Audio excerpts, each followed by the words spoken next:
Yeah, let's do it. Cool. Right, we'll go straight into it. Latest album, When Legends Rise, was released last year. So it's been given plenty of time to breathe.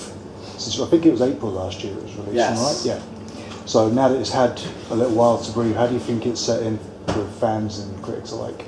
So far it seems to be doing really well, and it seems to be reacting just as strong, if not stronger, than any of our records since the Awake record, from what we're hearing, especially out here in Europe. So far, you know, we've had nothing but great reactions from it, and it was a little bit of a gamble going, you know, in a little bit different of a direction than we had in the past, just trying some new textures and flavors for the music and the melodies, but it's kind of performing exactly like we would hope that it did. Good. Because we wanted to kind of have people, you know, turn their head and raise an eyebrow and just kind of, you know, take note. Question like, wow, this is new Godsmack. So, but in the end, the results have been really good and the feedback's been really positive. Good. Yeah, and you know, a lot of my friends are in Florida, and big biker dudes, you know, that like the really heavy stuff. Yeah. And they all called me up and they're like, oh, you know, my favorite song's Under Your Scars. I'm like, what? So, yeah, you know, I was surprised at how well the reaction from our old fans were. Yeah. Oh, good. I mean, it's, like you say, it is a departure. It's, if you like, shedding a little bit of the metal reference. It's not completely, but... yeah, I mean, there's still a lot of songs that got, you know, really strong power and heavy riffs and things like that, but then there's a lot of stuff too that just, I think the melodies have broadened the most on this record. That's what I feel like. I think if you took away the melodies and just listened to the music instrumentally, it still has a pretty tough edge to it, but then the melodies, I think, is what really blossomed on this album the most. Absolutely. You can hear that definitely even in Bulletproof. Because I was reading about the album before I checked the video out, which we'll talk about in a little bit. But that's one where I'd read, you know, it's not as heavy this time, but I was like, oh, that's got some serious punch to it, this one. This is, it's still Godsmack. You know, yeah, exactly. You know, it's, I mean, you know, we've had even songs like that in the past.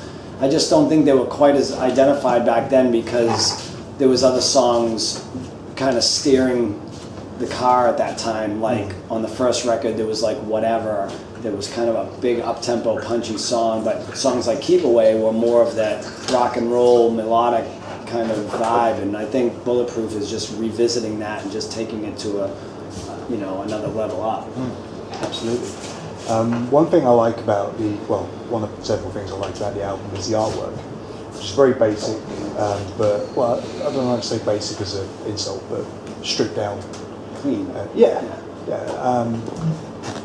Which is quite a contrast from the 10,000 horsepower album cover. Which, I wish it was 10,000 horsepower. Oh, you only made it 1,000 horsepower. It's kind of I weak. think it was originally The next gonna be one. 10, and it didn't. It was supposed to be 100,000 horsepower. 100, right? And I couldn't find a cadence way. didn't fit. Yeah, I couldn't find a way to get the syllables in there, so I got it down to 1,000.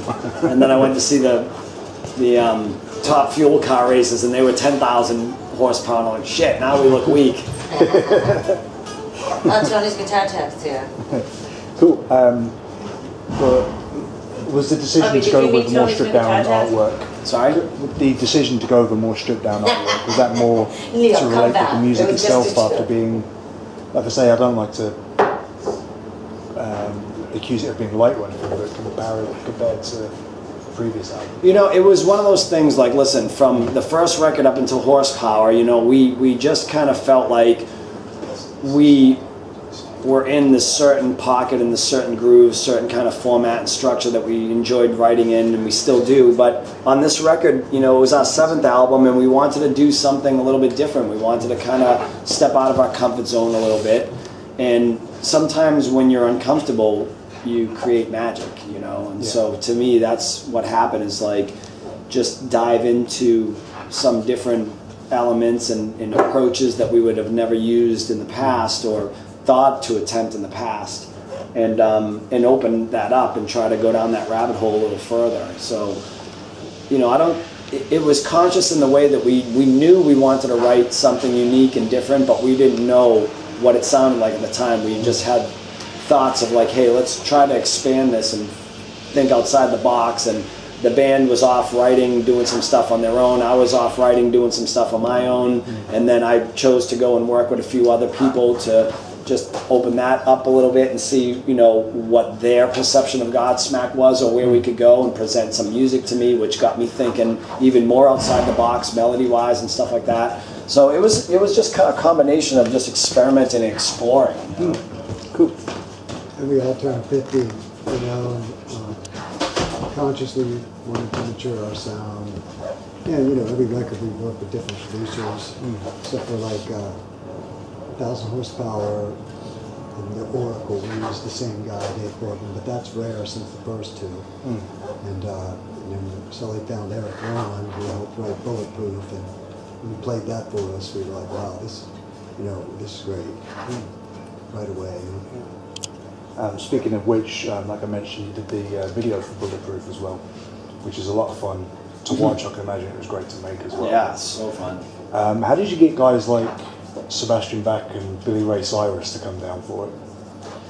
Well, I'm friends with Sebastian, have been for a while, and our manager knew Billy Ray Cyrus. He managed him for some time. Okay. And so those relationships are already there, but I was writing the script and tweaking it, and it was kind of slowly developing and evolving. I went and spoke with Shannon at one point, and we were in LA doing a photo shoot and staying at this house together. And I was running some of the ideas, and I always bounce stuff off of him because he's such a literary person. Like, he reads 4 books a week, you know, and he's constantly in movies and all that. So he understands structure and like screenplays and that kind of thing. And so he's always a good go-to person for me when I have ideas, and I'll read him like a segue of things and like, this is kind of how it's flowing. And then from there, he always is like, oh, wouldn't it be cool if we had this or if we did that? And then just by kind of riffing back and forth, we were talking about, you know, having a cameo from somebody, and eventually just evolved into people that we knew were available to us, and reached out, and then, you know, told them about it, sent them the script, and they really loved it, and you know, agreed to do it with us. And it just kind of put it over the top, you know, to have a couple of like real. I think that's what makes it really stand out, though, like as before you actually get to the song. Yeah. But like I say, you kind of go, oh, it's that guy, it's that guy. But it's great fun. But then once the song kicks in, it is really good. Don't worry, that's football. I'm English, I can't stay away from football that long. But I'd read also part of the reason for, if you like, a shift towards more hard rock was you were actually dissatisfied with the term, with being labelled as a heavy metal band. Would you say that's accurate? Or? Yeah, well, I don't think we've ever considered ourselves a heavy metal band to begin with. We were kind of lumped into that category because we got signed right in that era where Korn and Limp Bizkit and all these new metal bands were kind of coming up. And we got sucked into that new metal category where I feel like when you listen to our music, we were never, you know, some kind of unique new metal sound. We were just a hard rock band. Yeah. And, you know, there was certainly influences from a lot of different bands that we were listening to at that time in the first album, and in that music it was a bit of a salad of like different, you know, influences that we were listening to, but I never really thought of us as like a pure heavy metal band. Like when I think of heavy metal, I think of Slayer, and I think of Judas Priest, and I think of Slipknot, and I think of like the bands that deserve that title and wave that flag a bit higher and prouder. Where we ride the line at times that we certainly have drifted into. This song could definitely is a metal song. Yeah. But for the most part, I think more of our catalog is a little bit more hard rock than it is metal. You have that. Only you English people will understand this. I'm not getting back in the van till Vim says we're heavy metal. Fuck you know.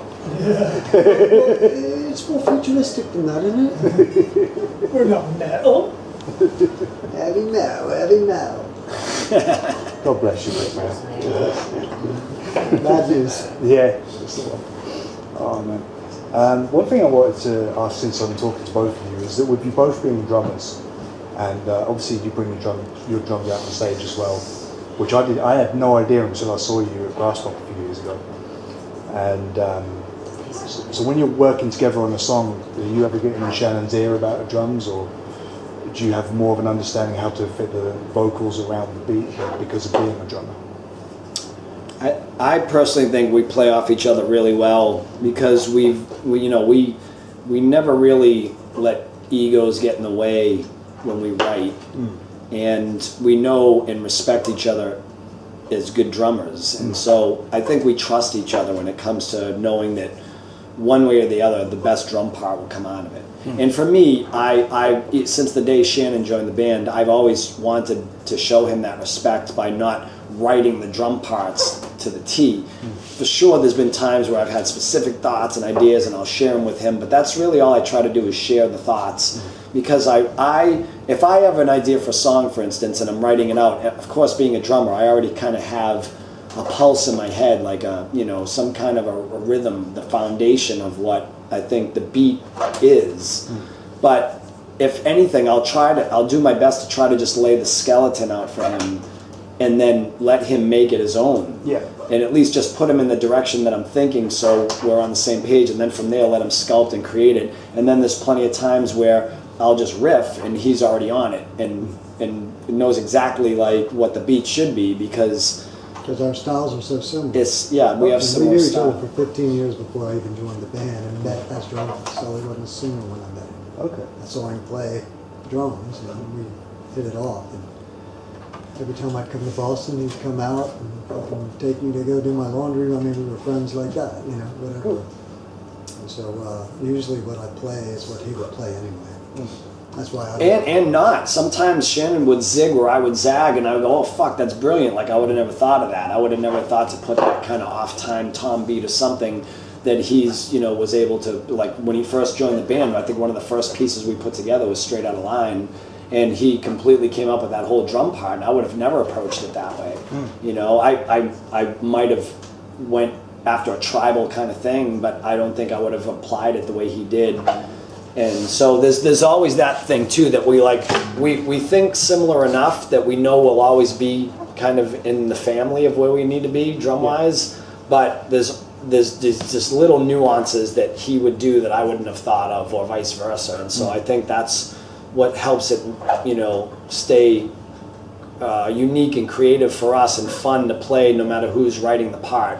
But for the most part, he just puts down what we need him to put down, because I don't really need to be a tutor to him. You know what I mean? He has a world of experience and played on twice as many records as I have, and we like to think of ourselves as songwriters also when we play for the song.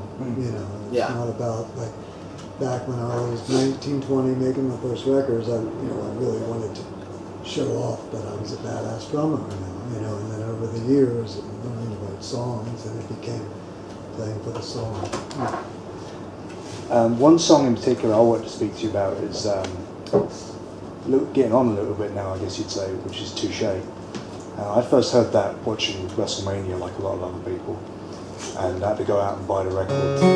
That's the one.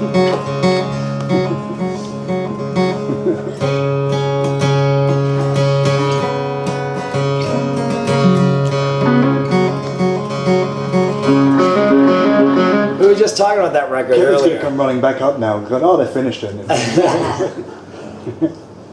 Yeah, no, it's a fantastic song. It's a really beautiful song. I say I had to go out. I spent like the whole day looking for that record. Oh my God, that's so funny. There you go. It was a super fun record to make. We went to Hawaii. We went to Hawaii too. Yeah, we were like in between records. We had just finished this epic world tour with Metallica, and the label wanted us to do another record, but we were like, man, we need a break. We've been running for a while. Yeah. And then we also were like, oh, maybe we can just do like an EP. We haven't done this acoustic kind of EP yet. And so we told the label, all right, we'll record a record for you, but you're going to pay for our vacation to Hawaii. And so we got a hybrid out of it. I think that it's kind of a good reference point for the new album as well. Is that, like you say, it might be slightly lighter, but you can see, well, they've gone this route and they've still sounded amazing, and it still sounds like Godsmack, so you don't have anything to worry about Nice. with the new album. Thanks. Well, I think I'm glad you say so. Right, well, I'm getting the ice, so it's probably best to Oh, you're all right. wrap up now. What time is it anyways? 7:20. 10:20, we're good. We'll give him 10 minutes. Okay. Thanks. I haven't got that much longer to go, man.